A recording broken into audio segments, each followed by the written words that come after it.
Може ли да ни кажете каков е интересот за вакцинација утринава и какви пациенти се пријавуваат?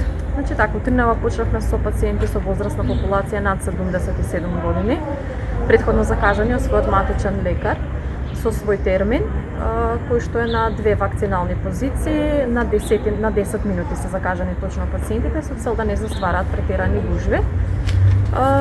До сега се одвива во најдобар ред, значи вакцинацијата, пациентите си доаѓаат на терминот, скоро сите пациенти се дојдени до 9:30 часот, така да за сега е се во ред. Со овој интензитет, колку пациенти дневно ќе може на овој вакцинален пункт да се вакцинираат? Значи за сега додека се во едначат сите организациони процедури со повозрастните луѓе малце тоа оди по-тешко.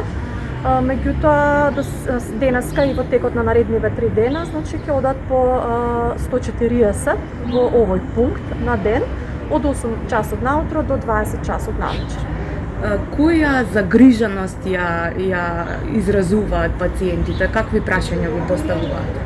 Така, значи пациентите поставуваат прашања во поглед на нивните хронични болести што ги имаат, значи дали тие хронични болести се контраиндикација за да ја примат вакцината. Прашуваат за реакции после вакцината, значи какви може да очекуваат, на што да внимаваат, тоа се во главном прашања. Кои состојби се контраиндикација за примање на вакцината AstraZeneca? Значи контраиндикациите се многу малку на вистина, тоа се докажани алергиски реакции на некои од супстанците во вакцината што се наоѓаат. Моментално активна акутна инфекција која што е посериозна, значи со покачена телесна температура, со бронхопневмонија или слично.